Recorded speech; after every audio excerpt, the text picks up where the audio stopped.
What's up, sisters? It's your boy Beef, and welcome back to the channel. Today, we're getting grim with it. I mean, really, really grim. I've got a build that's colder than the fugue plane and quieter than my ex's DMs. We're going to be building an emotionless Death Shepherd, the official soul scribe of Jergal himself.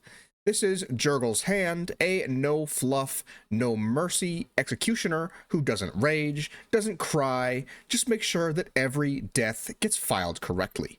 This build is all about battlefield control, reaping weakened enemies, and walking straight into danger without even blinking. If you like the idea of being Death's intern with a clipboard and a giant scythe, this is absolutely the build for you. So for this build, we're going to be using the Reaper class mod by Wave Rebel, which was recently given a pretty major overhaul, including a new subclass.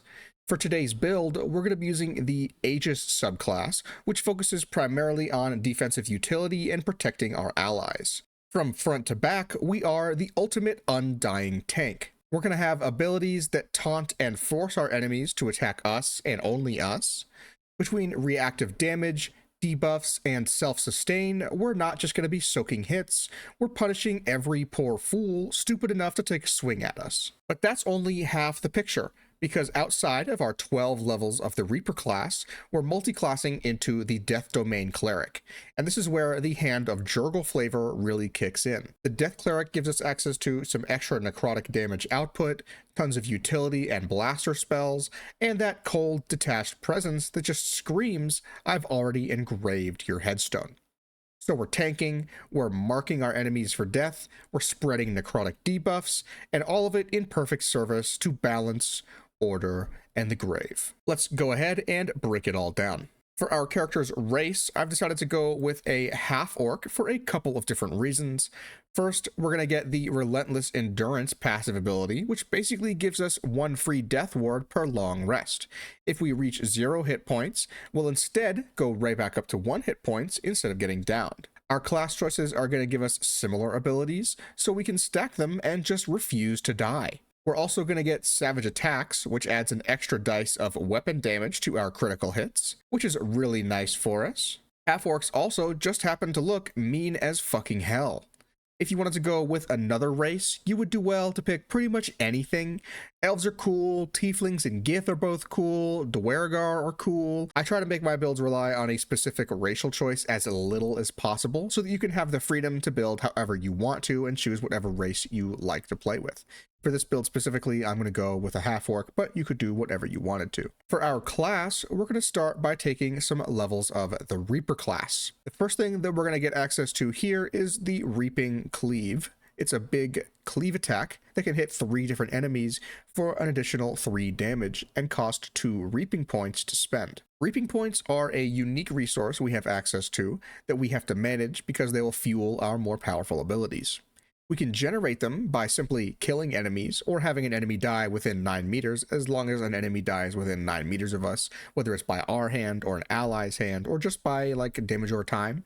We're going to generate an extra reaping point. We're also getting access to Breach Cloak, which is an ability that allows us to summon a big old giant scythe as our main weapon. It's two-handed, strength-based, and deals 3d4 slashing damage. As we level up, we'll get access to more powerful scythes with more bonuses, and we'll also get access to the Blade Mantle, which is a method for us to use reaping points to infuse our weapon with a variety of different effects for a few turns. We're going to be starting off with proficiency in light and medium armor, as well as simple and two-handed weapons. Reaper Glaive is a passive which allows us to use our reaction after killing an enemy to throw our scythe at another nearby enemy for 1d4 cold damage, or half on a save. And we're also getting Threatening Presence, which adds our strength modifier to our intimidation and deception checks, which is really awesome. As a half-orc, we already have proficiency in intimidation, but when we get to level 3, it will become expertise, which is really fantastic. For our character's deity, I decided to choose Jergal. For our background, I've gone with Haunted One. And for our ability scores, we want to focus primarily on both strength and wisdom. Strength is going to be our score for weapon attacks, and Wisdom is going to be our Reaper spellcasting modifier. Additionally, the same applies when we take levels for our Cleric class, so even more reason to double up. I've decided to go with scores of 16 for both of these stats. I'm also taking a score of 14 for our Constitution, a 12 in Dexterity, and I've dumped both our Intelligence and Charisma scores at 8s. That's all for level 1, so let's move on up to level 2. At level 2, we get access to a few more really cool abilities. First, we get Doom Tether, which we can use on a bonus action to link ourselves to 3 different enemies. When an enemy is tethered, they'll take cold damage equal to our character level each turn, and will regenerate the same number of hit points. Basically, we're just choosing whose life force we want to suckle upon for a few minutes. Sharpen allows us to spend 2 reaping points to increase the enchantment of our scythe by +1. At level 10, it becomes +2, which is pretty nice. Replicate, on the other hand, allows us to turn 1 reaping point into 2, and also empowers us for 3 turns. When we're empowered, it increases our critical hit threshold by 1, which is very, very nice. At level 3, we're going to be picking our new subclass. Specifically, we're choosing Death's Aegis. Warden of the Grave, standing firm against foes and sparing allies from Death's Embrace for a time. We'll start by learning a new ability called Soul Aegis. This ability uses aspects of death charges, which regenerate on a long rest and work similar to a barbarian's rage. When we use a bonus action to enter this form, we gain +2 to our armor class, resistance to piercing, slashing, cold, poison, and necrotic damage. And whenever we land a critical hit, we can cast Soul Ward once per turn. Soul Ward allows us to grant an ally 15 temporary hit points, as well as resistance to cold, necrotic, and poison damage. And whenever we use our Soul Aegis, we'll also taunt all nearby enemies within 9 meters of us. So our placement is absolutely key in order to taunt as many enemies as possible. We're also going to be learning Draining Strike, a single target melee attack that heals us for half of the damage that we dealt. It costs 2 reaping points to use. And finally, we learn to summon our first unique scythe, the Scythe of Conquest. The Scythe of Conquest is a +1 weapon, grants all nearby enemies a +1 bonus to attack rolls, and includes 2 unique weapon actions. Command to Conquer allows you to tell an ally to attack with their reaction, and Precision over Pace allows us to sacrifice 5 meters of movement speed for an additional +1s to our attack rolls, and it stacks until we make that first weapon attack. At level 4, we're mostly just picking access to a new feat. This build is absolutely going to want to take the Great Weapon Master feat because our scythe is two-handed, and we're pretty much always going to want that extra 10 points of damage. However, it's up to you to decide whether you think right now is the right time to do it. I don't think so personally. I think we're better served at this specific level if we take an ability score improvement for 2 more points into our strength first, so that's what I'm going to do. Taking Great Weapon Master does give us that -5 to our attack rolls, and since our strength is still only a 16, I think that'll just be too much of a hindrance on us, so instead I'm going to go ahead and just put 2 points into strength for some extra accuracy. At level 5, the first thing that we get is access to our extra attack, which is always awesome to have. We're also learning Scouring Strike, which is a special weapon action that adds 1d6 acid damage to our weapon attack, applying the acid condition to the enemy. We also get access to Withering Step, an ability that works kind of like Misty Step, but a little bit differently. You can teleport a short distance pretty much anywhere, as long as it's within like 10 feet or something. Or you can upgrade it to a longer distance if you're teleporting to a specific spot where there's also a corpse on the ground. It's kind of interesting, a little bit difficult to explain. Basically, you can teleport anywhere a short distance, or you can teleport a farther distance if there's a corpse. At level 6, we're going to start multi-classing into the Cleric class. The first thing that we're going to get here is the option to choose 3 cantrips, and I am going to go with Bursting Sinew, Guidance, and also Thaumaturgy.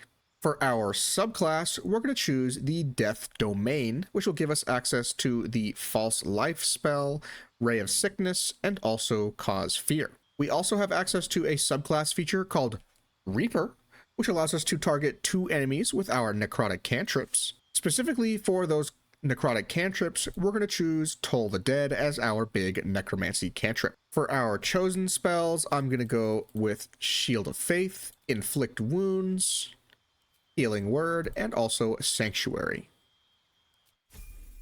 At level 7, we're getting our second level of the Cleric, where we learn the Turn Undead ability. We also get access to our Channel Divinity, which for us is Touch of Death. Whenever we make a melee weapon attack, we can use our Divinity charges to deal a ton of extra necrotic damage. We're also going to be choosing a new spell, and I guess I'm going to go for Bless, because I like that spell. It's pretty good. At level 8, we get our third level of the Cleric class for access to second level spells, including Blindness, Ray of Enfeeblement, and Wither and Bloom, which are available through our subclass. For our chosen spells, I'm going to go with pretty much just the Aid spell for now. It's really nice to have. At level 9, we're going back over to the Reaper class for our 6th level of Reaper. First up, we're going to learn how to summon a new Scythe, the Scythe of War. We also learn our second version of the Replicate ability, and we also get 2 new cool passives, the Undead Body and Undead Mind. Undead Body gives us our pick of several different buffs to our character, but my choice is going to be Undead Necrotic. The cold, poison, and necrotic versions allow us to gain resistance to those damage types, whether it's necrotic, poison, or cold. I think necrotic is probably the best one that we can get because there's not many other ways to get resistance to necrotic damage, and it's a pretty common damage type.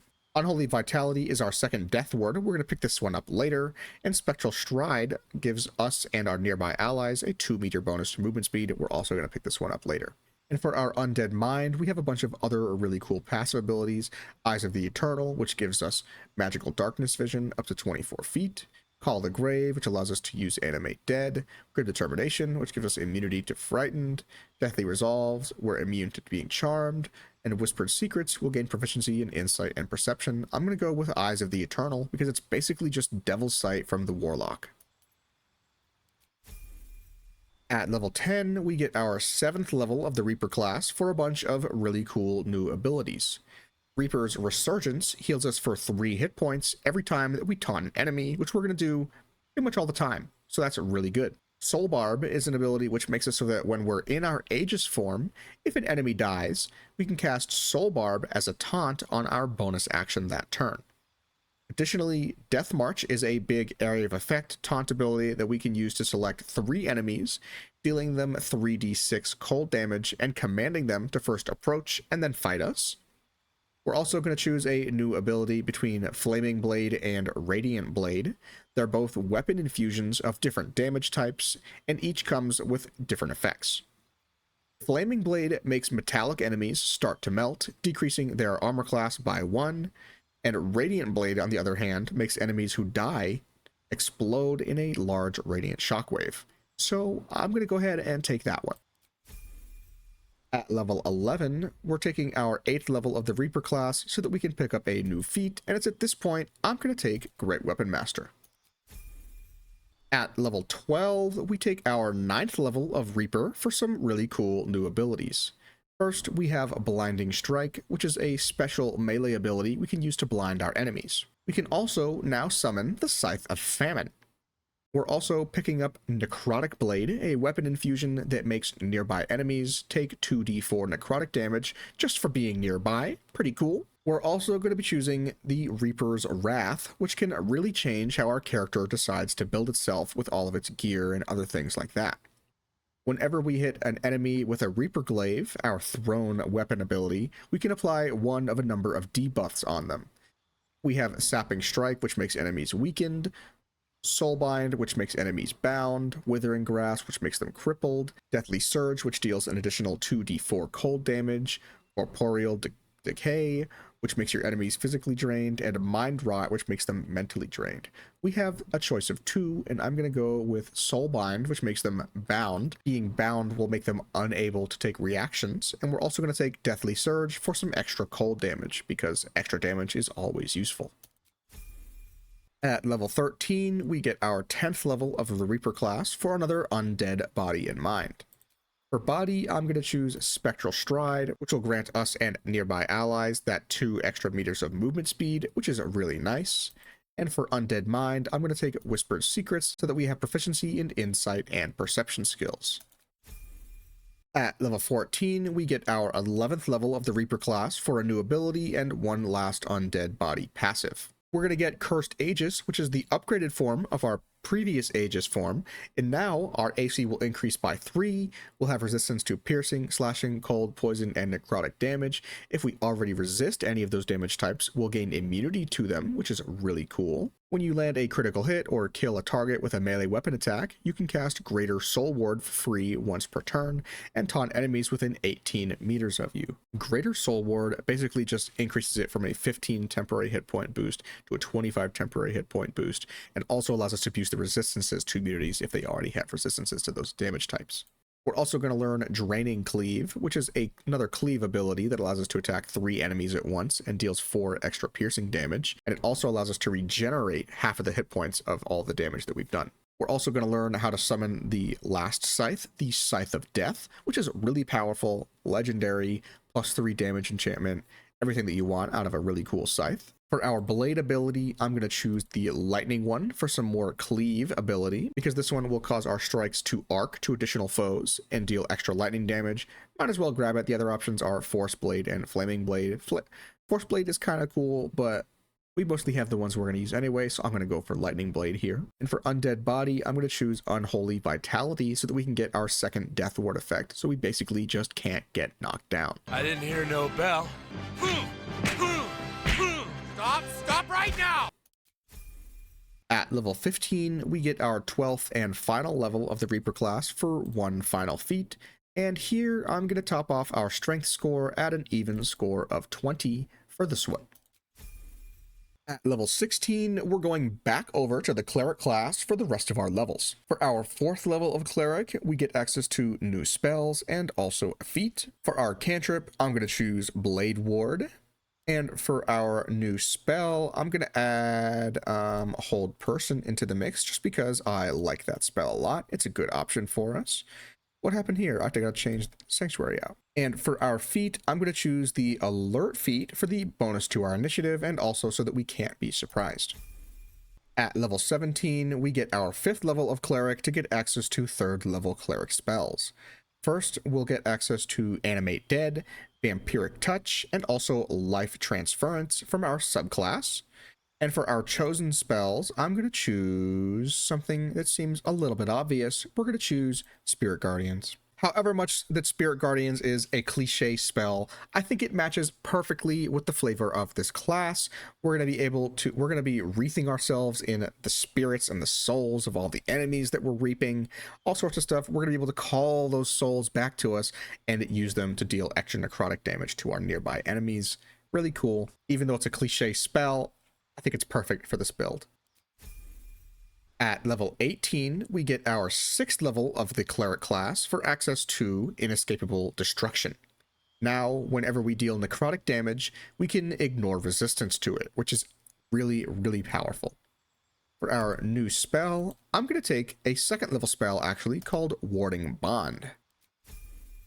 At level 19, we get our 7th level of the Cleric class for access to 4th level spells. Through our subclass, we're going to get access to Death Ward and also Blight. Death Ward is going to be our 3rd Death Ward ability, so we can either do these one at a time, or we can just stack them up and have 3 on us at one time, which is absolutely crazy to have. And for our chosen spell, I'm going to go with something kind of like Banishment, maybe, so that we can banish enemies to the Fugue Plane, or something like that. I don't know. And finally, at level 20, we get our 8th and final level of Cleric for access to our Divine Strike. This basically turns one weapon attack per turn into a low-level Necrotic Smite, dealing 1d8 necrotic damage in addition to that weapon attack. For our new spell, I am going to take Freedom of Movement because it's a really fantastic buff spell, and our wisdom score isn't the highest. We don't really want to rely on this for our damaging abilities that often. We're mostly going to be buffing here. And for our new feat, I'm going to take the Warcaster feat so that we can much more easily maintain concentration on our spells like Spirit Guardians or Banishment or anything else like that. Otherwise, that's pretty much all for this character's leveling process, so let's get out and talk about some gear and combat options for this character. So when it comes to this character, there's a few things that we really want to focus on when it comes to our gear and equipment. The vast majority of our equipment really doesn't matter that much. Most of our bonuses are going to come from our class abilities and other things like that. So for the most part, we're using a pretty standard array of gear here. Specifically for our armor, we have generic half plate armor +2 because it has a 17 armor class. It's the highest we can get out of medium armor without using the armor of agility, and because our dexterity score is only a 12, there's not really any point in using the armor of agility because we can't go any higher than the +1 bonus anyway. So for our armor, I have the half plate armor +2. You could wield any medium armor here that you wanted. I just wanted to go for as much armor class as I could. Speaking of armor class, for our cloak, I'm using the Cloak of Protection to get a +1 bonus to armor class and also to our saving throws. You could use any cloak here that you wanted to. This is just the one that I've decided to go with for an extra armor class bonus. For our helmet, we're using the Diadem of Arcane Synergy. When you inflict a condition upon an enemy, gain Arcane Synergy for 2 turns. We're pretty consistently going to be dealing the Goaded condition onto different enemies, so we're going to be getting that Arcane Synergy pretty frequently. Arcane Synergy is going to increase the damage of our melee attacks by 3, which is our Wisdom modifier, which is really nice. For our gloves, we're using something that actually does matter for this build, the Winter's Clutches. When the wearer deals cold damage, you'll inflict 2 turns of Encrusted with Frost upon the target. We're going to be dealing cold damage a lot because we're going to infuse our weapon with that and also just be dealing a lot of cold damage through most of our abilities. So we're going to be dealing a lot of the Encrusted with Frost status effect upon our enemies. Additionally, the Hoarfrost boots make it so that we cannot fall prone while traversing icy terrain. The reason that these are important is because one of the rings we're wearing is the Snowburst ring. When the wearer deals cold damage, they also create a 4.5 meter circle of ice around the target. This means every time that we hit an enemy with one of our taunt abilities or a weapon attack that deals cold damage, we're going to be putting ice down everywhere, and then these shoes are going to make it so that we can't fall prone while in them. It's the pretty standard cold damage sort of wizard sorcerer set, but I decided to put it on this character since cold damage is so integral to our weapon attacks and other abilities. For our amulet, I'm using the Amulet of the Devout. You gain a +2 bonus to your spell save DC, and you gain additional use of Channel Divinity. Once used, it is restored upon taking a long rest. So for us, our Channel Divinity is basically, as a Death Cleric, just going to be extra necrotic damage on a specific amount of weapon attacks that we want to make every long rest. So this is just going to give us 1 free extra one, which is pretty cool. And for our last ring, I'm using the Ring of Protection, which gives us a +1 bonus to armor class and also a +1 bonus to saving throws. You could use any ring here, but because we're using a pretty standard array, I decided to go with the Ring of Protection for more armor class. For our ranged weapon, I'm using the Dead Shot, which increases the number that you need to roll a critical hit while attacking, or reduces it by 1, increases the chance of getting one, and the effect can stack. And for our weapon, I'm going to use the Breach Cloak, which allows us to summon our Scythe. Specifically, since we have it unlocked, I'm going to get the Scythe of Death, which is this big-ass black and red motherfucker. If we open my inventory, we can see the Scythe of Death emit the auras of all 3 other scythes, so we get 3 different auras. On top of it, the Aura of Command, the Aura of Vigilance, and the Aura of Famine. The Scythe also gives us Feast of Foes, draw power from your enemy's proximity, gain +2 Wisdom while threatened. Anytime there's an enemy near us, we're going to get 2 more points of Wisdom, which is cool because that's going to increase our spell save DC. It's going to increase a bunch of things for us, make our attacks more likely to hit. This is a really cool bonus that I actually really like. It's a really unique sort of flair on it. We also have access to Mort, a level 8 necromancy spell. Mort, the Scythe of Death, claims all eventually. Kill 1 creature with 50 hit points or less, permanently augmenting your powers. What does augmenting do? Enemies killed by the Scythe of Death are completely consumed. They're life essence bound. Upon long rest, you'll gain reapings for each stack of the status. That's pretty sweet. And we also get the Call from Beyond ability, which unleash a force beyond death to summon a field of writhing black tentacles in a 5-meter radius, creating a zone of chaos and peril.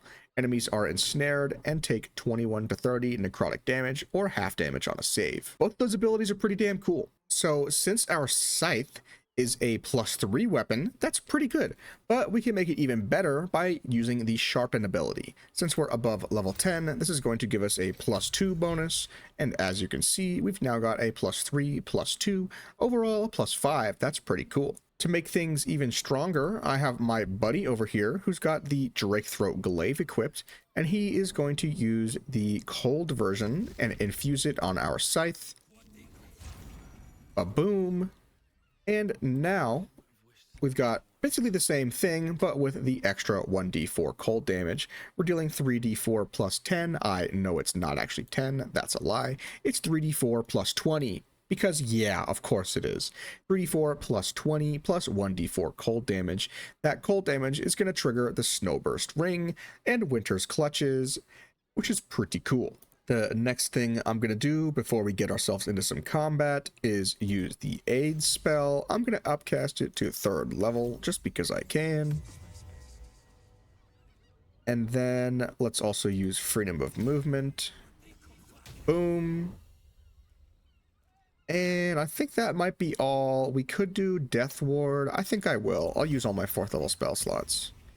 And we've got Death Ward. All right, so I've got myself and my Succubus Shadynasty here to get combat started. I'm going to have Shadynasty come over here and give a sneak attack to Gauntlet Edwina to get combat started. Attack, please. Let's go ahead and finish her off because she's kind of pissing me off right now, if I'm being honest. What else can I do to kill her? Let's offhand attack. I think that'll work, right? Yeah. It did something. That'll work. End our turn. Come this way, Steel Watcher. I will show you what real metal is. You're a sinner, eh? Wow. That's crazy.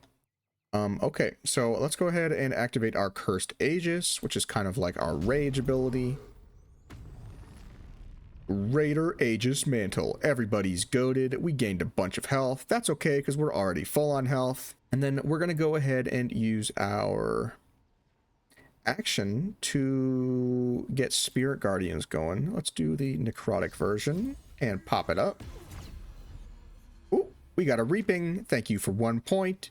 And then let's go ahead and use our Blade Mantle so that we can get our necrotic blade working. For next turn, that is. We don't have any other actions or anything, so let's go ahead and end our turn.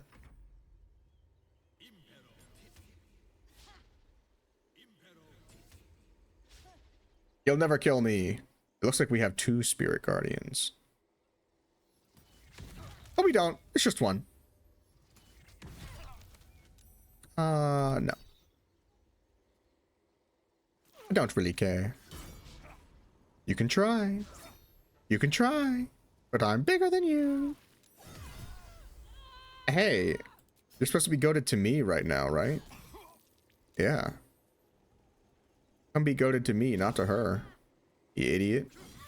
Everybody's goated, but they don't want to talk to me. Sucks to suck. Yeah, go ahead and get out of there. She's invisible now. Haha. It's her turn. I don't really need her to do anything, so let's end her turn and let the Steel Watcher come and be goated on me. Well, aren't you just an idiot?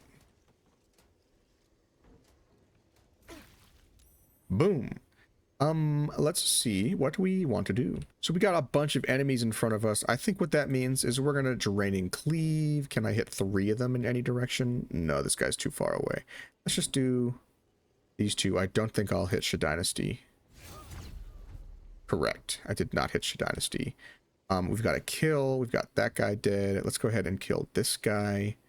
I think. Yup. Yup, yup. And now let's move closer to these guys so we can get them in the Spirit Guardians. End our turn. What are you doing to Sha Dynasty? She's my girl. Sha Dynasty, asshole.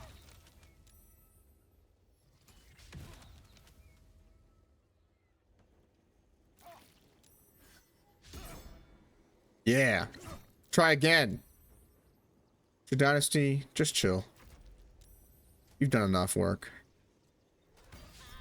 God, you really just only want to attack Sha Dynasty. What happened to being goated? What happened to being goated, brother? Let's go ahead and let's use Doom Tether. Let's choose this guy, and I guess this guy too. Cold damage, and I'll regenerate some health off of them. So let's go ahead and hit this guy. Boom! Critical hit is freaking sweet. Now let's hit the Steel Watcher. Boom! Let's Touch of Death. 21. Hell yeah.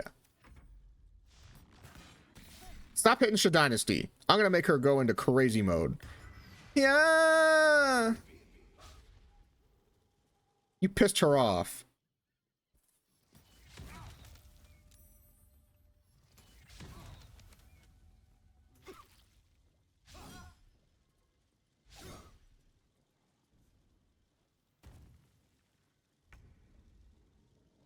She doesn't really want to do anything though. She's feeling kind of lazy.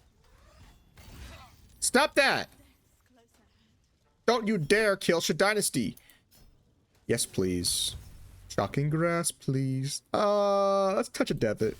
I want to nuke it down as fast as I can. Oh, I'm immobile because I'm maimed, so I can't move. Is this reach? It does reach. Let's hit him. Oh, miss. Let's try again. There we go. And a Touch of Death it, it'll explode, right? It's gonna explode on me. I guess I'll be fine. Oh, I can move again. I'm not maimed. Then let's go ahead and come over here, I guess. In turn. Don't mind if I do.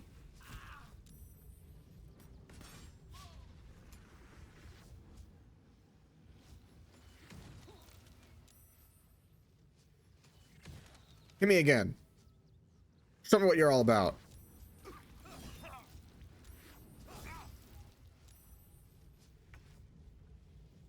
Back up a little bit, girl.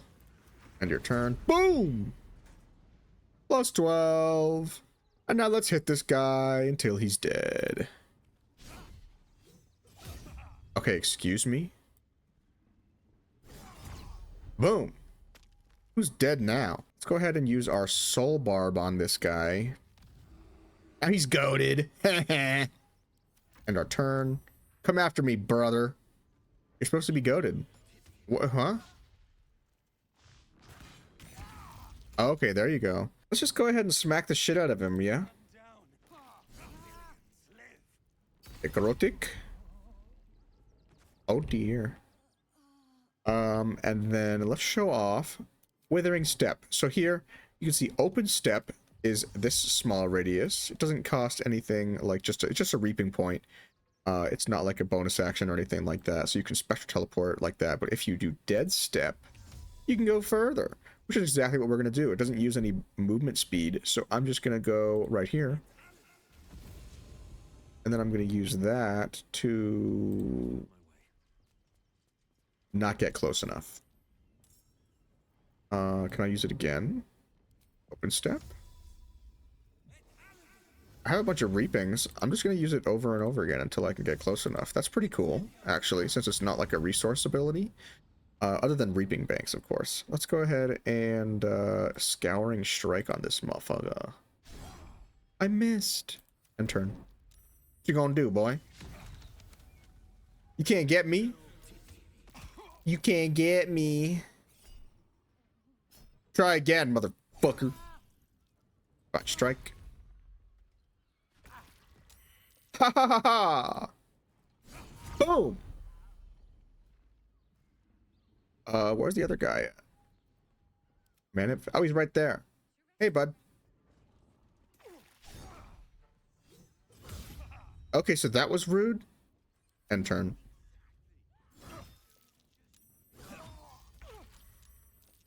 Let's hit him again.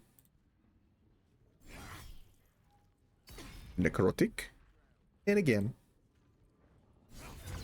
And he's dead. Just like that. Alright, Dynasty, where are you at? Let me get you back up, girl. And that's gonna wrap up the Hand of Jergal build. A cold, unflinching wall between your team and the enemy. The perfect blend of Protector and Punisher. Whether you're role-playing as a Death Shepherd in service of the final scribe, or just want to bully enemies into wasting all their best moves on your unkillable face, this build's absolutely got you covered. If you found this guide helpful, or just enjoyed hanging out and spreading the vibes, drop a like and consider subbing to the channel. I've got way more wild builds and class mods coming your way. And hey, if you end up trying this one out, let me know how it went down in the comments. Thanks for watching, and as always, I will see you in the next one. Bye!